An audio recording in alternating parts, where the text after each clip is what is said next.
Hello friends, good morning. Last લેક્ચરમાં આપણે દોસ્તો કમ્પોઝાઇટ સેક્શન એટલે કે સંમિશ્રિત આડછેદ કોને કહેવાય અને બે ડિફરન્ટ પ્લેટ પર બે ડિફરન્ટ મટીરિયલની પ્લેટ પર જ્યારે કોઈ લોડ એક્ટ થતો હોય તો બંને પ્લેટમાં પ્રોડ્યુસ થતો ઇન્ડિવિજ્યુઅલ સ્ટ્રેસ એના માટે એનું ફોર્મ્યુલા જે છે એ આપણે ડિરાઈવ કરેલું. હવે એના રિલેટેડ એક્ઝામ્પલ જોઈએ તો એક્ઝામ્પલ નંબર 1 અહીંયા તમને સ્ટેટમેન્ટ આપેલું છે. આગળ પણ મેં તમને વાત કરી એમ કે સ્ટેટમેન્ટને પહેલાં સમજીએ કે વિચ ડેટા વી હેવ, કયો ડેટા આપણી પાસે છે અને કયો ડેટા આપણે શોધવાનો છે. તો સ્ટેટમેન્ટને સમજીએ. શું કહે છે દોસ્તો કે a circular RCC column of 250 mm diameter is reinforced with 6 bar of 22 mm diameter. The column is carrying a load of 875 kilonewton. Find the stresses developed in a concrete and steel. Take ES and EC એટલે કે modulus of elasticity for steel and modulus of elasticity for concrete 2.1 into 10 raised to 5 Newton per mm square and EC for concrete 0.14 into 10 raised to 5 Newton per mm square છે. Okay, તો શું કહે છે દોસ્તો કે a circular RCC column. Circular એટલે દોસ્તો ગોળાકાર વર્તુળ કહીએ જેને. તો એક ગોળાકાર આરસીસી કોલમ છે. આરસીસી મીન્સ દોસ્તો રેનફોર્સ કોન્ક્રીટ સિમેન્ટ. આપણે આગળ પણ આ વાત થયેલી છે. આરસીસીનો મતલબ થાય છે reinforce concrete cement. RCC is a composite material. RCC શું છે દોસ્તો? કમ્પોઝાઇટ મટીરિયલ છે. It is a mixture of concrete and steel. જે મટીરિયલ કોન્ક્રીટ અને સ્ટીલ બંનેનું ભેગું થઈને બનેલું છે જેને આપણે આરસીસી કહીએ છીએ. તો કે અહીંયા એક સર્ક્યુલર આરસીસી કોલમ છે હેવિંગ અ ડાયામીટર 250 mm, જેનો ડાયામીટર તમને કેટલો કીધો છે 250 mm. તો અહીંયા આપણે ગિવન ડેટામાં લખી દઈએ કે ડાયામીટર ઓફ ધી કોલમ, જેને આપણે કેપિટલ ડી વડે દર્શાવીશું. Diameter of the column is 250 mm. આપણને કોલમનો ડાયામીટર આપણને આપેલો છે 250 mm. ત્યારબાદ શું કહેते દોસ્તો કે is reinforce with 6 bars of 22 mm diameter. 22 mm diameter 22 mm ના 6 બાર્સ 6 સળિયા એની અંદર રેનફોર્સ કરેલા છે. હવે એનો આપણે ટોપ વ્યૂ જોઈએ બરાબર, તો આપણને કંઈક આ રીતનો દેખાય. ઓકે દોસ્તો, ટોપ વ્યૂ જોઈએ કોઈ કોલમનો તો એની અંદર સર્ક્યુલર શેપમાં આવી રીતે 6 સળિયા આપણને દેખાશે. તો એક સર્ક્યુલર કોલમની અંદર 22 mm ના 6 સળિયા પ્રોવાઈડ કરેલા છે. તો ડાયામીટર ઓફ બાર સળિયા છે એનો પણ ડાયામીટર આપેલો છે, તો એને પણ આપણે ડી કરીશું પણ small D. Diameter of bar is equal two 22 mm. 22 mm આપેલો છે. કેટલા સળિયા પ્રોવાઈડ કરેલા છે દોસ્તો? નંબર ઓફ બાર્સ આપણને આપેલા છે કેટલા? 6. ઓકે, એના પછી શું કીધું છે દોસ્તો? The column is carrying a load of 875 kilonewton.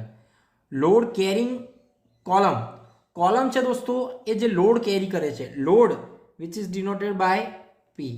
Total load કેટલો કરે છે દોસ્તો? 875 કિલોન્યુટન. કિલોન્યુટનમાં હોય એટલે આપણે શું કરીએ દોસ્તો? એને ન્યૂટનમાં કન્વર્ટ કરી દઈએ તો શું થશે? 875 ઇન્ટુ 10⁻³ ન્યૂટન. ઓકે, તો 875 × 10³ ન્યૂટનમાં થઈ જશે. તો આપણને find the stresses develop in concrete and steel. જે ડિફરન્ટ મટીરિયલ છે કોન્ક્રીટ અને સ્ટીલ એ બંનેની અંદર પ્રોડ્યુસ થતો સ્ટ્રેસ. સ્ટ્રેસ એટલે દોસ્તો સિગ્મા. સ્ટ્રેસ એટલે સિગ્મા. ઇન્ડિવિજ્યુઅલ મટીરિયલમાં કયું મટીરિયલ છે અહીંયા? કોન્ક્રીટ અને સ્ટીલ. તો કોન્ક્રીટમાં પ્રોડ્યુસ થતો સ્ટ્રેસ સિગ્મા સી કહીશું અને સ્ટીલમાં પ્રોડ્યુસ થતો સ્ટ્રેસ સિગ્મા એસ કહીશું. તો આ બંને વસ્તુ આપણે શોધવાની છે.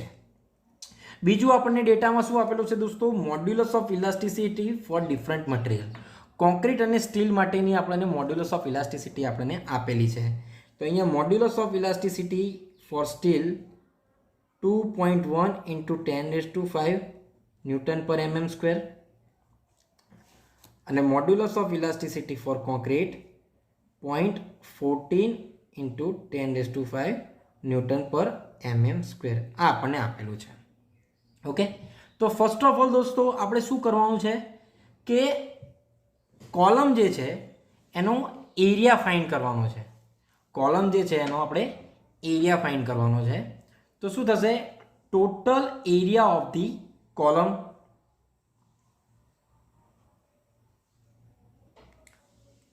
Total area of the column. Total એરિયાને આપણે દોસ્તો કેપિટલ એ વડે દર્શાવીએ. હવે જે કોલમ જે છે એનો શેપ કેવો છે? સર્ક્યુલર. તો શું થશે દોસ્તો? π/4 d².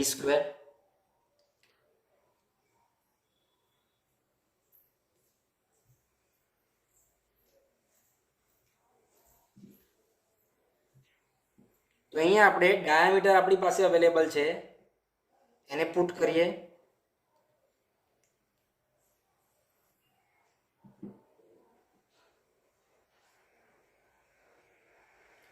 તો એરિયા આપણને મળશે એરિયા ઓફ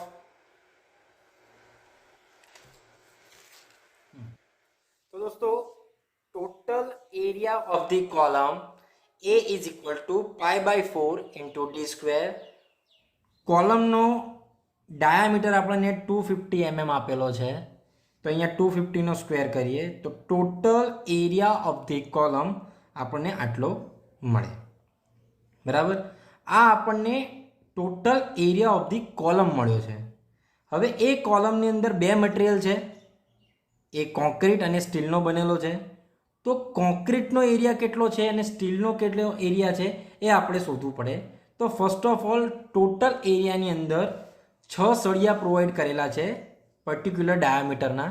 તો આપણે પહેલાં એનો એરિયા ફાઇન્ડ કરી લઈએ. એટલે કે એરિયા ઓફ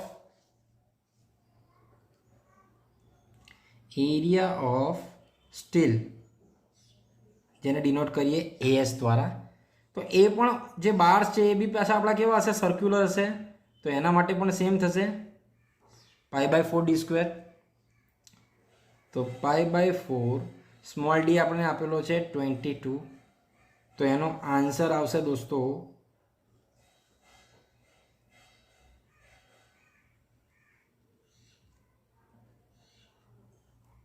ઓકે. આ આપણને એરિયા ઓફ સ્ટીલ મળી ગયું. હવે દોસ્તો આપણે એરિયા ઓફ કોન્ક્રીટ શોધવું છે.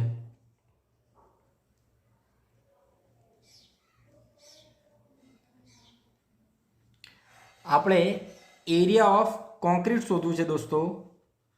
તો એરિયા ઓફ કોન્ક્રીટ શું થશે? તો કે આખો જે કોલમ છે એ કોલમની અંદર 6 સળિયા પ્રોવાઈડ કરેલા છે. એ 6 સળિયા કોલમમાં જગ્યા રોકે છે. એ 6 સળિયાનો જો એરિયા બાદ કરી દઈએ તો એ સિવાય બાકીનું બધું જે છે એ આપણું શું છે દોસ્તો? કોન્ક્રીટ છે. તો ટોટલ એરિયામાંથી એરિયા ઓફ સ્ટીલ આપણે બાદ કરી દઈએ તો શું થશે? Area of concrete is equal two total area minus area of steel. તો ટોટલ એરિયા આપણો છે 49087.39 માઇનસ 2080.79. ઓકે. તો એરિયા ઓફ કોન્ક્રીટ જે છે આપણો દોસ્તો કંઈક 46806.59 સમથિંગ આવે છે. તો આ આપણને એરિયા ઓફ કોન્ક્રીટ મળી ગયો. ઓકે. એના પછી we know that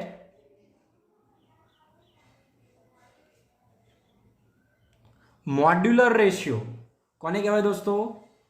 the modulus of elasticity for different material. એનો રેશિયો એને આપણે કહીએ છીએ મોડ્યુલર રેશિયો E1/E2, જે આગળના લેક્ચરમાં આપણે જોયું હતું. તો અહીંયા શું થશે દોસ્તો, એના આધારે કે stress sigma S divide modulus of elasticity for steel is equal to stress produce in a concrete divide by modulus of elasticity for concrete. હવે સિગ્મા એસને આપણે સૂત્ર કરતા કરીએ તો શું થશે, modulus of elasticity for steel divide by modulus of elasticity for concrete multiply by produce stress in a concrete. કોન્ક્રીટમાં પ્રોડ્યુસ થતો સ્ટ્રેસ.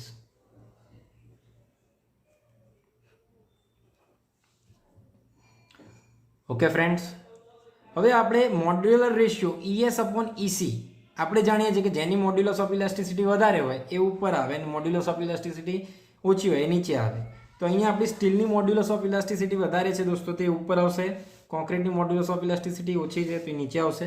ઓકે, તો એ વેલ્યુઝને આપણે આની અંદર પુટ કરીએ તો શું થશે, sigma S is equal two 2.1 into 10⁵ divide 0.14 into 10⁵.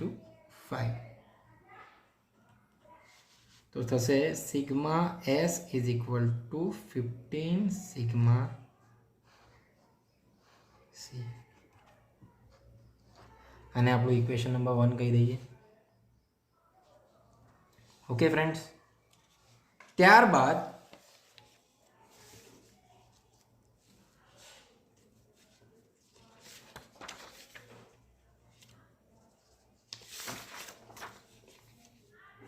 આપણે જાણીએ છીએ કે total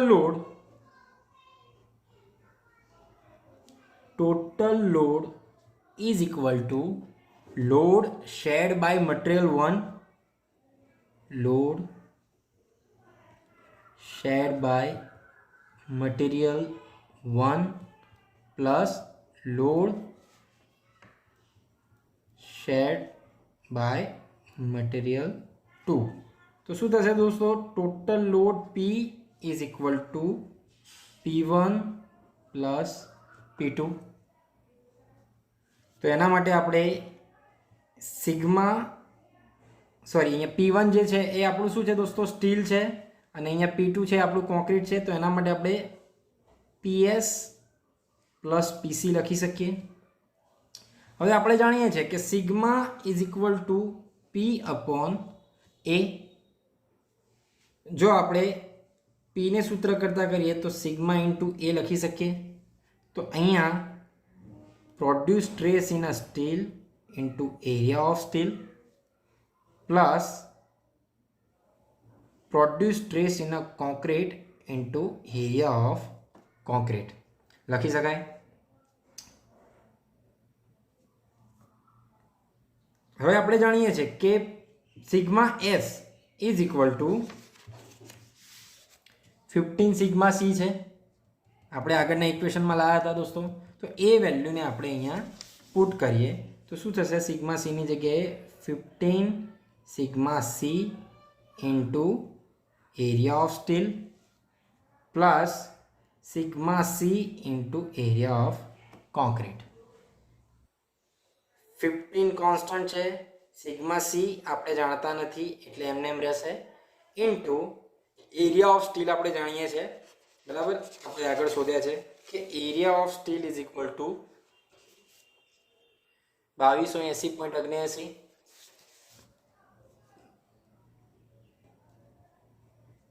plus sigma C unknown છે ઇન્ટુ એરિયા ઓફ કોન્ક્રીટ 46806.59.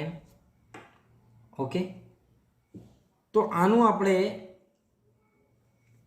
હવે આપણે જાણીએ છીએ કે ટોટલ પી આપણને આપેલો છે સ્ટેટમેન્ટમાં કે column is carrying a load of 875 kilonewton. 875 કિલોન્યુટનનો લોડ લાગતો હતો દોસ્તો. આપણે એને ન્યૂટનમાં કન્વર્ટ કર્યું હતું 875 ઇન્ટુ 10⁻3.